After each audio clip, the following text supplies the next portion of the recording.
Hello बंधु माने मो ना रेणु एवं मु एक गारो मोर एही कहानी आपणक रूम टांकुरी देव कि किपरि मो चाचाजी गाँर झियो मानक केस काटिबा नारे अधराती को सेमानक सह छात उपरकू जाउथिले।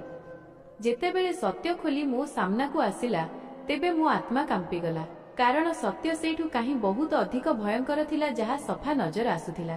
मु धीरे धीरे दबिला पादरे सीढ़ी चढ़ुथिली। रातिर अंधार बढ़िबारे लागिथिला। केवल छातरू एक मिंजी मिंजी आलोक नजर आसुथिला। आजिर रातिरे मते सुजोग मिली जाइथिला कि मु मोर एही जिज्ञासा को दूर करि परिबि एवं एहा जानि परिबि कि शेषरे चाचाजी अधराती को छात उपरे कोन करंती। प्रतिथर चाचाजींको पहरा एते शक्त होई रहुथिला कि मु चाहिकी भी सीढ़ी आड़कू जाई पारु नथिली एवं केबे केबे तो मते चाचीजींको उपरे आश्चर्य हेउथिला कि किपरि से चाचाजींको कोनोसी भी कुमारी झियो सह रातिर निछाटियारे एकुटिया छाड़ी पारंती। किंतु आजिर रातिरे चाचीजी जानिनी केउठी थिले एवं मु सहजरे सीढ़ी पर्यंत पहुंची जाइथिली। मो चाचाजी किछि समय पूर्वरु ही गाँर नुआ साबालिका हेउथिबा झियो सिंपी को नहीं छात उपरकू चली जाइथिले एवं एबे से पूरा 2 घंटा पूर्वरु तळकू आसीबाकू नथिले। एही 2 घंटारे चाचाजी झियो सह कोन करंती एवं छात उपरे कोन कर हुए एसबु जानिबार मोर जिज्ञासा थिला। कहिबाकू तो मो चाचाजी पेशारे जणे भंडारी थिले, किंतु तांको काम एवं काम करिवार उपाय मो पई बहुत ही आश्चर्य करदेला भली थिला। एवं आजिर रातिरे मोते एहा जानिकी रहिबार थिला कि आखिर चाचाजी केवल साबालिका हेउथिबा झियो मानकर ही केस काहींकी काटंती एवं से पुणी अधरातिरे छात उपरे एकुटियारे ना चाचीजी केबे निजे छात को जाआंती ना झियर घर लोकंक मध्यरु काहाकू साथिरे जीवाकू दिया जाए। मु अधा सीढ़ी चढ़ी सारिथिली एवं एही रहस्यरु परदा उठिबाकू ही जाउथिला कि चाचाजी सिंपी सह कोन करिबाकू जाउछंती कि पछपटू मो चाचीजींक गर्जन स्वर मोते चमकिबा पई बाध्य करि देइथिला। सबुबेले डरी सहमिकी एवं धीरे स्वर रे कथा हेउथिबा चाचीजी प्रथम थर मो एमिति स्वर सुनिथिली जेउथिरे मो जीवन बाहरी जाइथिला। जेमिति ही मु बुली करी देखिली तो से मो मुंड उपरे पहुंची जाइथिले एवं मो हाथ धरी रागरे मोते टाणी करी तळकू नेई आसीथिले। तांको अंदाज एमिति थिला जेमिति से मोते कंचा चोबाई जिवे। से रागरे मो बाहुकू दबेई धरी पचारुथिले कि मु उपरकू कुआडे जाउथिली। मु हड़बड़े जाई चाचीजींकू कहिदेली कि मोते तळे अस्थिरता हेउथिला, सेथिपाई मु छातकू जाउछि। मो कथा सुनी चाचीजी एक जोरदार चापुड़ा मो मुंडरे मारिले एवं कहिबाकू लागिले, कोन तू जानिनु आजी सिंपी निज केस कटाइबा पई आसीछि, पुणी तू छातकू जीवा विषय रे भाबिलु केमिति? कोन तू निज चाचांको काम बंद कराइबाकू चाहुछु? कोन तू जानिनु तते एवं तो मां को तो चाचा ही पाळुछंती। तो बापांको मरिबा परठारु तो चाचा तोर सबु दायित्व निज मुंड उपरकू नेई रखिछंती एवं तू जे तांको पछरे लागिछु तो चाचा बिल्कुल भी चाहंती नहीं कि जेतेबेले से काम करंती तेबे केही तांको मझिरे हैरान करू। एपरि कि मु मध्य नुहे, सेथिपाई मु भी केबे उपरकू जीवाकू चेष्टा करे नाही। भल हेबो कि तू मध्य अधराती बेले एवं एही भली नजर आसु नहीं, नचेत भल हेबनी एवं पुणी मु तो चाचाजींकू तोर अभियोग करिबी। चाचीजींको कथा सुनी मु बहुत अधिक डरी जाइथिली, कारण चाचाजींकू तो एमिति भी मोते डर लागुथिला एवं पुणी तांकर अजब कर्तृत्व जोगु मध्य मु बहुत अधिक व्यतिव्यस्त रहुथिली। जदि एमितिरे चाचीजी तांको सह मोर कोनोसी प्रकारर कोनोसी अभियोग करन्ते तेबे मो पई आहुरी परेशानी ठिया होई जानता। मु तुरंत चाचीजींकू क्षमा मागिली एवं कहिली कि आजी परे मु केबे एमिति भूल करिबि नाही। चाचीजी मोते नरम भावे कहिले कि निजकू जाई सोईपड़। मु सठिक सुजोग बुझिली एवं निज रूम आड़कू दौड़ लगाइली। कु आसी मध्य मो मुंडरे एई कथा घुरुथिला कि आखिर चाचाजींकू केस काटिला बेले एते निछाटियार कोन दरकार थिला कि से कौनसी तृतीयर हस्तक्षेप सह्य करि पारु नथिले। जेबे कि गाँर अन्य नाई जी अछि से भी छक उपरे निज चौकी पकाई बसी रहुथिला एवं अधा गाँर लोकंक मझिरे केस ओलाउथिला। ताकू तो ना कौनसी प्रकारर निछाटिया दरकार थिला एवं ना काहार आसीबा जिबारे कौनसी परेशानी थिला। किंतु मो चाचाजी तो अलगा प्रकारर नाई थिले। अन्य मानक चाचा तो निज झियारी सह स्नेह करंती, किंतु मो चाचा केवल एवं केवल मो उपरे कटकणा लगाउथिले। प्रति कथारे बस एया कहुथिले कि एबे तो बापा उपस्थित नाहांती, तेणु तू मोर दायित्व। मु केवल 14 वर्षर थिली एवं एते कम बयसरे मध्य मो चाचाजी मो उपरे एमिति रोकठोक करुथिले जेमिति कि मु कौनसी जबान झियो एवं ना तांको अनुमति बिना घरु बाहरकू बाहरी पारुथिली एवं ना काहा घरकू जीवा विषय रे भाबी पारुथिली। मोते स्कूल रु आनिबा नेबा काम मध्य चाचाजी निजे ही करुथिले। केबे केबे तो मोते चाचाजींको उपरे एते राग लागुथिला कि मोर इच्छा हेउथिला कि कौनसी प्रकारे मु तांको ठारू निज जीवन छड़ाई नियंती, किंतु चाचाजींको ठारू मो जीवन मध्य छुटी पारु नथिला। କାରଣ ତାଙ୍କର ନାଇଁ କାମ ଥିଲା ହିଁ ଏତେ ଅଜବ କି କେବେ କେମିତି ମାସରେ ଥରେ ସେ କେଶ କାଟୁଥିଲେ ଏବଂ ସେ ପୁଣି ଆମରି ଘର ଛାତ ଉପରେ, ବାକି ସାରା ବେଳ ତ ସେ ଘରେ ହିଁ ପଡ଼ି ରହୁଥିଲେ ଏବଂ ମୋ ଉପରେ ନଜର ରଖୁଥିଲେ। ମୋ ବାପା ବହୁତ ଆଗରୁ ଆମକୁ ଛାଡ଼ି ଉପରବାଲା ପାଖକୁ ଚାଲି ଯାଇଥିଲେ। ସେଥିପାଇଁ ମୋର ଦାୟିତ୍ୱ ମୋ ଚାଚାଜୀଙ୍କ କାନ୍ଧରେ ହିଁ ଥିଲା ଏବଂ ଏହି କାରଣରୁ ଚାଚାଜୀ ମୋ ଉପରେ ନିଜର ପୁରା ଅଧିକାର ବୁଝୁଥିଲେ। ଏମିତି ନଥିଲା କି ଚାଚାଜୀ କୌଣସି ଅବିବାହିତ ପୁରୁଷ ଥିଲେ, ବରଂ ସେ ତ ଜଣେ ବିବାହିତ ଲୋକ ଥିଲେ। ତାଙ୍କ ବିବାହକୁ 4 ବର୍ଷ ହେବାକୁ ଯାଉଥିଲା। ଚାଚିଜୀ ମଧ୍ୟ ଆମ ସାଥିରେ ରହୁଥିଲେ, କିନ୍ତୁ ଜାଣିନି କାହିଁକି ସେ ଏତେ ଡରି ସହମିକି ନଜର ଆସୁଥିଲେ, ଯେମିତି ତାଙ୍କୁ କୌଣସି କଥାର କୌଣସି ଡର ଥାଏ। ଯେବେ କି ମୋ ମା ବହୁତ ହିଁ ହସିବା କହିବା ଭଳି ମହିଳା ଥିଲେ ଏବଂ ଚାଚାଜୀଙ୍କ ସହ ମଧ୍ୟ ବିଲକୁଲ ସାଧାରଣ ରହୁଥିଲେ। ନା ତାଙ୍କୁ ଚାଚାଜୀଙ୍କୁ ଡର ଲାଗୁଥିଲା ଏବଂ ନା ସେ ଚାଚାଜୀଙ୍କ ଠାରୁ ସଂକୋଚ ଥିଲେ। ଯେବେ କି ଚାଚାଜୀଙ୍କ ଆଗରେ ତ ଚାଚିଜୀଙ୍କ ଜୀବନ ବାହାରି ଯାଉଥିଲା। ସେ ଚାଚାଜୀଙ୍କ ସହ ନଜର ମିଶାଇ କଥା ପର୍ଯ୍ୟନ୍ତ କହିପାରୁ ନଥିଲେ, ବରଂ ନୀରବତାରେ ତାଙ୍କର ପ୍ରତି ଆଦେଶ ଆଗରେ ମୁଣ୍ଡ ନୁଆଇଁ ଦେଉଥିଲେ। ବୋଧହୁଏ ତାଙ୍କର କାରଣ ଏଇଆ ଥିଲା କି ବିବାହର 5 ବର୍ଷ ପରେ ବି ତାଙ୍କ କୋଳ ଖାଲି ହିଁ ଥିଲା ଏବଂ ସେ ଚାଚାଜୀଙ୍କୁ ସନ୍ତାନ ଦେଇପାରି ନଥିଲେ। ଯାହା ବି ଥିଲା, ମୋତେ ନିଜ ଚାଚା ଗୋଟିଏ ଆଖିରେ ଭଲ ଲାଗୁନଥିଲେ, କାରଣ ତାଙ୍କ ଯୋଗୁଁ ମୋ ପିଲାଦିନ ମଧ୍ୟ ଯବାନ ଝିଅମାନଙ୍କ ପରି ବିତିଥିଲା ଏବଂ ଯେମିତି ଯେମିତି ମୋତେ ବୋଧଶକ୍ତି ଆସିଲା ଏବଂ ଜଣାପଡ଼ିଲା କି ମୋ ଚାଚାଜୀ କ'ଣ କାମ କରନ୍ତି, ତ ମୁଁ ଆଶ୍ଚର୍ଯ୍ୟ ହୋଇଗଲି। କାରଣ ମୋ ଚାଚାଜୀ ପୁରୁଷ ହୋଇ ମଧ୍ୟ ପୁରୁଷମାନଙ୍କ କେଶ କାଟୁ ନଥିଲେ, ବରଂ ସେ ତ ଝିଅମାନଙ୍କ କେଶ କାଟୁଥିଲେ ଏବଂ ସେ ପୁଣି ଏମିତି ଝିଅମାନଙ୍କର ଯେଉଁମାନେ ସାବାଳିକା ହୋଇଯାଉଥିଲେ। ଏହି କଥା ମୋ ପାଇଁ ବହୁତ ଆଶ୍ଚର୍ଯ୍ୟ କରିବା ଭଳି ଥିଲା ଏବଂ ଯେବେଠାରୁ ମୋତେ ଏହି କଥାର ଖବର ମିଳିଥିଲା, ମୋ ଭିତରେ ଜିଜ୍ଞାସାଟିଏ ସୃଷ୍ଟି ହୋଇଯାଇଥିଲା କି ଚାଚାଜୀ ଏମିତି କାହିଁକି କରନ୍ତି। ଅନେକ ଥର ମୁଁ ଭାବିଲି କି ଚାଚାଜୀଙ୍କୁ କୌଣସି ଝିଅର କେଶ କାଟୁଥିବା ଦେଖିବି, କିନ୍ତୁ ଚାଚୀଙ୍କ ଉପାୟ ହିଁ ବିଲକୁଲ ଅଲଗା ଥିଲା। ସେ ଅଧରାତିରେ ସାବାଳିକା ଝିଅକୁ ଘରକୁ ଡାକୁଥିଲେ ଏବଂ ତାକୁ ନିଜ ଛାତ ଉପରକୁ ନେଇଯାଉଥିଲେ ଏବଂ ସେଠାକୁ ନେଇଯାଇ ତାର କେଶ କାଟୁଥିଲେ। ସାରା ଗାଁରେ ଏହା ପ୍ରସିଦ୍ଧ ଥିଲା କି ଚାଚାଜୀ ଯେଉଁ ଝିଅର ବି କେଶ କାଟନ୍ତି ତାର ଯୌବନ ବହୁତ ସୁନ୍ଦର ହୁଏ ଏବଂ ତାର ଭାଗ୍ୟ ଜାଗି ଉଠେ, କାରଣ ଏହି ଝିଅର ବିବାହ କୌଣସି ବହୁତ ଭଲ ଜାଗାରେ ହୋଇଯାଏ। ସେଥିପାଇଁ ଲୋକେ ଖୁସି ଖୁସିରେ ନିଜ ଯବାନ ଝିଅମାନଙ୍କୁ ଚାଚାଜୀଙ୍କ ପାଖକୁ ନେଇ ଆସୁଥିଲେ, ଯେପରି ସେମାନଙ୍କ ଝିଅମାନଙ୍କ ଭାଗ୍ୟ ବଦଳି ଯାଉ। କିନ୍ତୁ ଏହି କଥା ମୋ ବୋଧ ବାହାରେ ଥିଲା କି ଚାଚାଜୀଙ୍କ ଠାରୁ କେଶ କଟାଇବା ଦ୍ୱାରା କୌଣସି ଝିଅର ଭାଗ୍ୟ କେମିତି ବଦଳିପାରେ ଏବଂ ସେ ପୁଣି ଅଧରାତିରେ ଏକୁଟିଆରେ।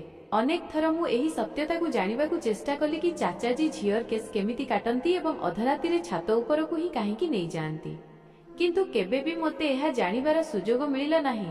କାରଣ ଯେବେ ବି ଚାଚାଜୀ କୌଣସି ଝିଅର କେଶ କାଟିବା ପାଇଁ ଛାତକୁ ନେଇଯାଆନ୍ତି, ତ ଚାଚିଜୀ ସିଡ଼ି ପାଖରେ ଜଗିବା ଆରମ୍ଭ କରିଦିଅନ୍ତି ଏବଂ କାହାକୁ ଛାତକୁ ଯିବାକୁ ଦିଅନ୍ତି ନାହିଁ। ମୋ ସାଙ୍ଗ ରିୟା ସାବାଳିକା ହେଲା ତ ଗାଁର ଅନ୍ୟ ଝିଅମାନଙ୍କ ପରି ତାକୁ ମଧ୍ୟ ଚାଚାଜୀଙ୍କ ପାଖକୁ ଅଣାଗଲା। ମୁଁ ଏଇଆ ଭାବିକରି ଖୁସି ହୋଇଗଲି କି ଚାଲ ରିୟାଠାରୁ ପରଦିନ ସକାଳେ ଏହି ବିଷୟରେ କଥା ହେବି, ତେବେ ମୋତେ ଜଣାପଡ଼ିବ କି ଚାଚାଜୀ ତାକୁ ଛାତକୁ ନେଇଯାଇ ତାର କେଶ କେମିତି କାଟିଲେ। କିନ୍ତୁ ପରଦିନ ଯେତେବେଳେ ସେ ସ୍କୁଲ ଆସିଲା ତ ସେ ବିଲକୁଲ ଚୁପ୍ ଥିଲା।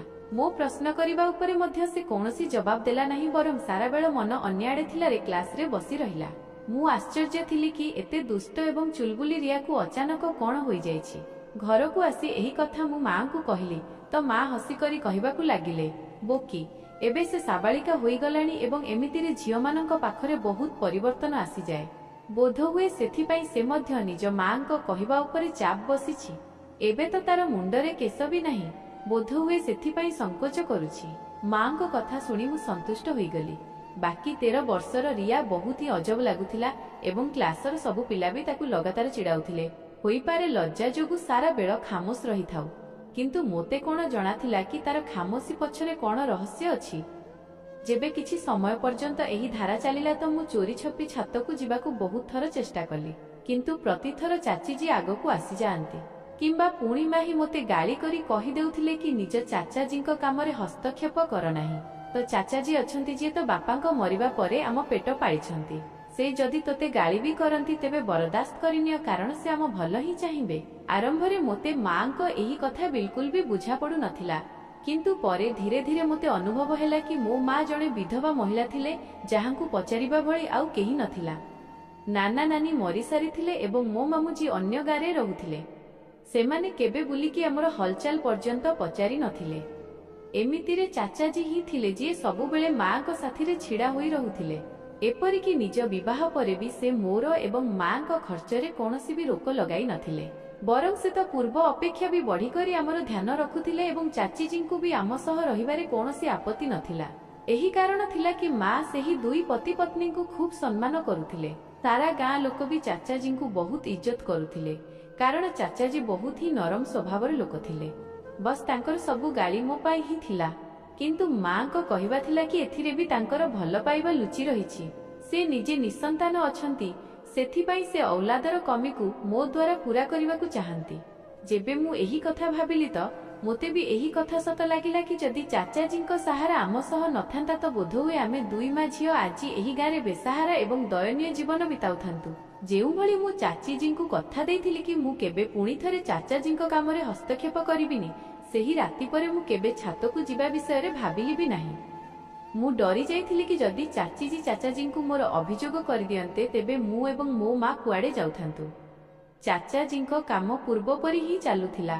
କେବେ ମାସକରେ ତ କେବେ 1.5 ମାସରେ କୌଣସି ନା କୌଣସି ଝିଅ ସାବାଳିକା ହୋଇ ଆମ ଘରକୁ ଆସୁଥିଲା ଏବଂ ଚାଚାଜୀଙ୍କ ସହ ଚାପୁପର ଛାତକୁ ଚାଲି ଯାଉଥିଲା। ଚାଚିଜୀ ସିଡ଼ି ପାଖାପାଖି ହିଁ ରହୁଥିଲେ ଏବଂ 2 ଘଣ୍ଟା ପରେ ଯେତେବେଳେ ସେହି ଝିଅ ଛାତରୁ ଓହ୍ଲାଇ କରି ଫେରି ତଳକୁ ଆସୁଥିଲା ତ ଚାଚାଜୀ ତାଙ୍କର ବହୁତ ସମୟ ପରେ ହିଁ ତଳକୁ ଆସୁଥିଲେ ଏବଂ ତାଙ୍କ ଅବସ୍ଥା ବହୁତ ଅଜବ ନଜର ଆସୁଥିଲା। ଏବଂ ଏହି କଥା ବିଷୟରେ ମଧ୍ୟ ମୋତେ ସେହି ସମୟରେ ଜଣାପଡ଼ିଲା ଯେବେ ଏକ ରାତିରେ ମୁଁ ମାଠିଆରୁ ପାଣି ପିଇବା ପାଇଁ ଅଗଣାକୁ ଆସିଲି ଏବଂ ଚାଚାଜୀଙ୍କୁ ସିଡ଼ି ଓହ୍ଲାଉଥିବାର ଦେଖିଲି।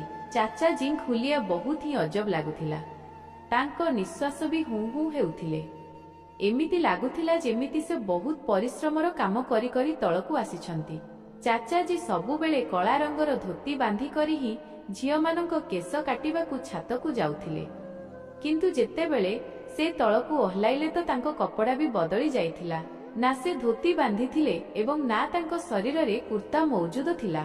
ସେ ବହୁତ ହୋ ହୋ ହୋଇ ସିଡ଼ି ଓହ୍ଲାଉଥିଲେ, ଯେମିତି ବହୁତ ହିଁ ଅଧିକ ଥକି ଯାଇଛନ୍ତି ଏବଂ ତାଙ୍କ ପାଇଁ ଚାଲିବା ହିଁ କଷ୍ଟକର ହେଉଥିଲା।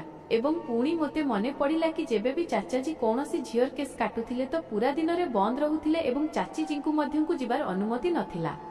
ଶେଷରେ 2 ଘଣ୍ଟା କେଶ କାଟିବା ପରେ ଚାଚା ଏତେ ବି କେମିତି ଥକି ଯାଉଥିଲେ କି ସାରା ଦିନରୁ ବାହାରୁ ନଥିଲେ। ଏବଂ ପୁଣି ସେହି ସମୟରେ ତ ତାଙ୍କୁ ଚାଲୁଥିବାର ଦେଖି ମୋତେ ଏମିତି ଲାଗୁଥିଲା ଯେମିତି ସେ କ୍ଷେତରେ ହଳ ଚଳାଇକି ଆସୁଛନ୍ତି। ଚାଚାଜୀଙ୍କୁ ଦେଖିବା ମାତ୍ରେ ମୁଁ ଲୁଚି ଯାଇଥିଲି ଏବଂ ଚାଚାଜୀ ନିଜକୁ ଚାଲିଗଲେ। ସବୁବେଳ ପରି ପରଦିନ ଚାଚିରୁ ବାହାରକୁ ବାହାରିଲେ ଏବଂ ଚାଚାଜୀ ରୁମ୍ ବନ୍ଦ କରି ଶୋଇଥିଲେ। ମୋ ସ୍କୁଲ ଛୁଟି ଥିଲା, ସେଥିପାଇଁ ତାଙ୍କୁ ମୋର ବି ଚିନ୍ତା ନଥିଲା ଏବଂ ମା ବିଗାରେ କାହାର ଦେହ ପଚାରିବା ପାଇଁ ଯାଇଥିଲେ କି ତେବେ ମୁଁ କୌଣସି କାମରେ ବାହାର ରୋଷେଇ ଘରକୁ ଆସିଲି ତ ମୁଁ ଚାଚିଜୀଙ୍କୁ ଓଢ଼ଣୀରେ ଲୁଚିକରି କାନ୍ଦୁଥିବା ଦେଖିଲି। ଏହା ପ୍ରଥମ ଥର ଥିଲା ଯେବେ ମୁଁ ଚାଚିଜୀଙ୍କୁ ଏହିଭଳି କାନ୍ଦୁଥିବାର ଦେଖିଥିଲି। ମୁଁ ତୁରନ୍ତ ଦୌଡ଼ିକରି ଚାଚିଜୀଙ୍କ ପାଖକୁ ଗଲି ଏବଂ ପଚାରିଲି, କ'ଣ ହୋଇଛି ଚାଚିଜୀ, ଆପଣ କାହିଁକି କାନ୍ଦୁଛନ୍ତି? ମୋ କଥା ଶୁଣି ଚାଚିଜୀ ଜଲଦିରେ ନିଜ ଲୁହକୁ ଓଢ଼ଣୀ ପଣତରେ ପୋଛିଦେଲେ ଏବଂ କହିବାକୁ ଲାଗିଲେ, ନାହିଁ ପାଗଳୀ, ମୁଁ କେଉଁଠି କାନ୍ଦୁଛି? ତୁ କହ, ତୋତେ କ'ଣ ଦରକାର? ମୁଁ ଭଲ ଭାବେ ଜାଣିଥିଲି କି ଚାଚିଜୀ କାନ୍ଦୁଥିଲେ ଏବଂ ଏହି କଥା ମୋତେ ନାହିଁ କେବଳ ଦୁଃଖିତ କରିଦେଇଥିଲା ବରଂ ମୁଁ ବହୁତ ଅଧିକ ପରେଶାନ ମଧ୍ୟ ହୋଇଯାଇଥିଲି କି ଏମିତି କେଉଁ କଥା ଯାହା ଯୋଗୁଁ ଚାଚାଜୀଙ୍କ ଠାରୁ ଲୁଚି ଲୁଚି କାନ୍ଦିବାକୁ ପଡ଼ୁଛି। ମୋତେ ଚାଚାଜୀଙ୍କ ପ୍ରତି ଆହୁରି ଘୃଣାର ଅନୁଭବ ହେଉଥିଲା କି ବୋଧହୁଏ ଏହି ଚାଚାଜୀ ହିଁ ଥିଲେ ଯାହାଙ୍କ ଯୋଗୁଁ ଚାଚୀ ବି ଲୁଚି ଲୁଚି କାନ୍ଦୁଥିଲେ। ସେହି ଦିନ ପରଠାରୁ ମୁଁ ଚାଚା ଚାଚିଜୀଙ୍କ ଉପରେ ନଜର ରଖିବାକୁ ଲାଗିଲି। ଯେବେ ବି ଚାଚାଜୀ କୌଣସି ଝିଅର କେଶ କାଟି ସିଡ଼ି ଓହ୍ଲାଇ ତଳକୁ ଆସୁଥିଲେ ତ ତାଙ୍କ ମୁହଁରେ ଥକାପଣର ପ୍ରଭାବ ସଫା ଦେଖାଯାଉଥିଲା ଏବଂ ପରଦିନ ସାରା ବେଳ ମୋ ଚାଚିଜୀ ଲୁଚି ଲୁଚି କାନ୍ଦୁଥିବାର ନଜର ଆସୁଥିଲେ। ଏବଂ ପୁଣି ମୋ ଜୀବନରେ ବି ସେହି ଦିନ ଆସିଗଲା ଯେବେ ମୁଁ ସାବାଳିକା ହୋଇଗଲି। ସେହିଦିନ ମୋ ମା ମୋ ମଥା ଚୁମିଲେ ଏବଂ କହିବାକୁ ଲାଗିଲେ, ମୁଁ ଚାହୁଁଛି ଗାଁର ସବୁ ଝିଅମାନଙ୍କ ପରି ତ ଚାଚାଙ୍କ ହାତରେ ତୋର ଭାଗ୍ୟ ବି ଚମକି ଯାଉ। ମାଙ୍କ କଥା ଶୁଣୁ ଶୁଣୁ ମୋ ଜୀବନ ବାହାରିଗଲା। ଡରିଗଲି କି ଏବେ ମା ମୋତେ ବି କେଶ କଟାଇବା ପାଇଁ ଚାଚାଜୀଙ୍କ ଜିମା କରିବାକୁ ଯାଉଛନ୍ତି। 14 ବର୍ଷର ବୟସରେ ଗଞ୍ଜି ହେବା ମୋ ପାଇଁ ବହୁତ ହିଁ ଲାଜର କଥା ଥିଲା। ମୁଁ ଏହା ଭାବିକରି ହିଁ ପରେଶାନ ଥିଲି କି ଗାଁର ଅନ୍ୟ ଝିଅମାନଙ୍କ ପରି ମୋତେ ବି ସମସ୍ତଙ୍କ ମଜାକର ଶିକାର ହେବାକୁ ପଡ଼ିବ। ମୁଁ ମାଙ୍କ ଆଗରେ ହାତ ଯୋଡ଼ିଦେଲି ଏବଂ ମାଙ୍କୁ କହିଲି କି ମୁଁ କୌଣସି ବି ଅବସ୍ଥାରେ କେଶ କାଟିବାକୁ ଚାହୁଁନାହିଁ। ମୋ ଜିଦ୍ ଶୁଣି ମା ରାଗିଗଲେ ଏବଂ ଜୋରରେ କହିଲେ, କ'ଣ ତୁ ଜାଣିନୁ କି ତୋ ଚାଚାଙ୍କ ଯୋଗୁଁ କେମିତି ଗାଁ ଝିଅମାନଙ୍କ ଭାଗ୍ୟ ବଦଳି ଯାଉଛି? ଯାହାର କେଶ ବି ଆଜି ପର୍ଯ୍ୟନ୍ତ ତ ଚାଚାଜୀ କାଟିଛନ୍ତି, କିଛି ହିଁ ଦିନରେ ତାଙ୍କର ବିବାହ ବହୁତ ଧୁମଧାମରେ ଏବଂ ବହୁତ ହିଁ ଭଲ ଜାଗାରେ ହୋଇଛି। ଏମିତି ହିଁ ତ ଗାଁ ଲୋକେ ନିଜ ଝିଅମାନଙ୍କୁ ତ ଚାଚାଜୀଙ୍କ ଜିମା କରିକି ଯାଆନ୍ତିନି। जेबे सेमाने तो चाचाजींको एही कामरू एते लाभ उठाई पारुछंती तो पुणी आमे घर लोक काहींकी नुहे। मोर लक्ष्य मना करिबा परे बीमा चाचाजींको डाकिले एवं चाचाजींको कहिले कि आजिर रातिरे तोते निज झियारीर केस ओह्लाइबाकू पड़िबो। एहा सुनी चाचाजींको मुहर रंग फिका पड़ीगला एवं कहिबाकू लागिले कौन आम रेणु भी साबालिका होई गलानी। माँ मुस्कुरेई हसिकरी कहिले हूँ एबे रेणुर बारी कि आमे एहार धूमधाम रे विवाह कौनसी भल जगारे करिबा एवं जदि एहार केसरे तो हाथ लागि जाए तेबे गाँर अन्य झियो मानक परी एहार भी भाग्य चमकी उठिबो। एया कहि करी माँ मते चाचाजींको सह छात उपरकू पठाई देले। छात को जाऊ जाऊ मु चाचाजींको मिनती कली कि से मो केस न काटंतु कारण मु गंजी नजर आसिबाकू चाहू नथिली। किछि समय परे चाचाजी निज धोती बांधी मो आगरे बसिले। तापरे चाचाजी मो पाखकू आसिले तो मो जीवन बाहरी गला एवं पुणी जेमिति ही चाचाजी मो मुंड उपरे हाथ रखिले तो मो आखिरु लुह बोहिबाकू लागिला। चाचाजी मोते निज पाखकू नेले एवं छातीरे लगाइले। मोते एमिति लागुथिला जेमिति मो निश्वास अटकी जीव कारण चाचाजी मोते बहुत जोरे धरिथिले एवं पुणी मोते अनुभव हेला कि चाचाजींको गरम गरम लुह मो गाल उपरे पड़ुछि। मु आश्चर्य होई गली कि चाचाजी काहेकि कांदुछंती। बहुत समय परे जेबे चाचाजी मोते निज ठारू अलगा कले तो तांको आखि लाल होई जाइथिला एवं लुहरे तांको मुह भिजी जाइथिला एवं पुणी चाचाजींको कथा मो होश उड़ाई देला। से कांदी कांदी कहिबाकू लागिले रेणु मु तो केस काटी पारिबिनी, मु तो सह किछि भूल करि पारिबिनी। तू मो भाईर निशाणी एवं तो इज्जत मो घरर इज्जत। चाचाजींको कथा मोते बिल्कुल भी बुझा पड़ु नथिला किंतु चाचाजींको शब्द मोते चमकाइबा पई बाध्य करि देइथिला। मु चाचांकू कहिली आखिर आपण कहिबाकू कोन चाहुछंती। चाचाजी कहिले तू फेरी निज माँ पाखकू चली जा एवं तांकू कहिबू कि चाचाजी तो केस काटी पारिबे नाही। मु ओल्टा पादरे सीढ़ी ओलाई माँ को पाखकू चली गली एवं माँ को सबु किछि कहिदेली। एहा सुनी माँ चाचाजींको रूम आड़कू चलिले। मु भी माँ को सह ही थिली। जेबे आमे को गलु तो चाचाजी चाचीजींको पाद पाखरे बसी कांदुथिले एवं चाचीजींको क्षमा मागुथिले। चाचीजी भी अटकी अटकी कांदुथिले। एसबु देखि माँ भी परेशान होई गले एवं सेही दुई जनंकु पचारिले कि आखिर मामला कौन। मोते भी तो किछि जଣା पड़ू। बहुत समय लुह बाहर करिबा परे चाचाजी एक एमिति रहस्य आम सामने खोलिले जहाकू सुनी आम आत्मा पर्यंत कांपी उठिला। एहा केमिति संभव थिला कि मो चाचाजी एमिति कोनसी काम करुथिले जहा विषय रे मु भाबी भी पारु नथिली। चाचाजी कांदी कांदी कहिले कि आजि ठारू केते वर्ष आगर कथा। चाचाजी गार चौधुरींको खास नाई थिले एवं से केवल चौधुरी साहबंकर ही केस काटुथिले। गार चौधुरी भोगविलासी चरित्रहीन तरीकार लोक थिले एवं तांको स्वभाव चाचाजींकू बिल्कुल पसंद नथिला किंतु चाचाजींको बाध्यबाधकता थिला कि तांकू एही चाकिरी करिबाकू पडुथिला एवं पुणी दिने गार चौधुरी चाचाजींकू निज चाकिरीरू बाहर करी एक नुआ काम संपी देले। गार चौधुरी सारा गाँव रे एही कथा प्रसिद्ध करिदेले कि चाचाजींको हातरे बहुत जादू अछि एवं से जहार भी केस काटंती तार भाग्य सजाड़ी होई जाए। एपरिकी गाँर चौधुरींको जमीबाड़ी भी फलिबा फुलिबाकू लागिछि एवं एहा सेथिपई होईछि कारण चाचाजी तांको केस उपरे हाथ लगाउछंती। सारा गाँ लोक अशिक्षित एवं सीधा साधा लोक थिले। तांको पाई तो गाँ चौधुरींको प्रति कथा ही सठिक हेउथिला एवं गाँ चौधुरी एही कथार बहुत अधिक चर्चा कले तो गाँ लोके आखि बंद करी एही कथा उपरे विश्वास करिनेले एवं पुणी चौधुरी साहब निज खास चाकर जरिया रे एही कथा भी खेलाई देले कि जदि चाचा कौनसी साबालिका झियर केस काटिबो तेबे तार भाग्य बदली जिवो एवं तार विवाह बहुत भल जगारे हेबो। मोते बुझा पड़ू नथिला कि चौधुरी साहब एसबु काहींकी कले। चौधुरी साहब मोते लक्ष लक्ष टंका देबार प्रतिश्रुति करिथिले एवं कहिथिले कि मोते बस गाँर जवान हेउथिबा झियो मानक केस ओह्लाइबार अछि। मोते लागिला कि एथिरे कौनसी भूल कथा हेबनी एवं पुणी जेबे गाँ लोके एहा भाबी मो पाखकू निज नुआ झियो मानकू मो पाखकू आनिबाकू लागिले तो सेमानंक भाग्य बदलिबाकू लागिला। तो मु भी खुशी खुशी रे रातिर अंधार रे सेमानंक केस ओह्लाई देउथिली एवं बदल रे चौधुरी साहब मोते टंका देई देउथिले। केते वर्ष पर्यंत एही धारा एही भली चलिला एवं पुणी जेबे मो विवाह तुम चाचीजींक सह हेला तो सेही प्रथम राति रे मो सामने एही रहस्य खोलिला कि मु जे झियो मानक केस काटुछि तांको सह चौधुरी साहब कोन खेल खेलुछंती एवं एहा जानी मोर भी रोम टांकुरी उठिथिला। किंतु मु चौधुरी साहबंक एही नीच खेल रे बहुत खराब भावे फसी सारिथिली एवं मु चाहिकी भी निजको बंचाई पारि नथिली एवं आज पर्यंत मु तांकर एही खेलर शिकार अछि। ଚୌଧୁରୀ ସାହାବଙ୍କୁ କମ୍ ବୟସର ନୂଆ ନୂଆ ଯବାନ ଝିଅମାନଙ୍କ ସହ ନିଜ ଲୋଭ ବାସନା ପୂରା କରିବାର ନିଶା ଥିଲା ଏବଂ ଗାଁରେ ଏହି କଥାକୁ ବହୁତ ଅଧିକ ଲୁଚା ଯାଉଥିଲା କି କୌଣସି ଝିଅ କେବେ ଯବାନ ହୋଇଛି। ସେଥିପାଇଁ ଚୌଧୁରୀ ସାହାବ ଏହି ଖେଳ ରଚାଇଲେ ଏବଂ ଲୋକେ ତାଙ୍କ କଥାରେ ଆସିଗଲେ। ଯବାନ ହେଉଥିବା ଝିଅ ଯେମିତି ହିଁ ମୋ ପାଖକୁ ଆସି ନିଜ କେଶ କଟାଉଥିଲା ତ ଚୌଧୁରୀ ସାହାବଙ୍କୁ ଏହି କଥାର ଖବର ହୋଇଯାଉଥିଲା କି ଏବେ ଏହି ଝିଅ ସାବାଳିକା ହୋଇଛି ଏବଂ ସେ ତା ସହ ନିଜ ବାସନା ପୂରା କରିବା ପାଇଁ କୌଣସି ନା କୌଣସି ଖେଳ ରଚାଇ ତାକୁ ନିଜ ହାବେଳିକୁ ଡାକି ନେଉଥିଲେ ଏବଂ ଗାଁର ପ୍ରତି ସାବାଳିକା ଝିଅ ତାଙ୍କ ଅସନା ଏବଂ ତିରସ୍କାରର ଶିକାର ହେଉଥିଲା। ଏବଂ ତୁମ ଚାଚୀ ବି ସେହି ଝିଅମାନଙ୍କ ମଧ୍ୟରୁ ଜଣେ ଥିଲେ ଏବଂ ଏହି କଥାର ରାଜ ବିବାହ ପରେ ତୁମ ଚାଚୀ ମୋ ସାମ୍ନାରେ ଖୋଲିଥିଲେ।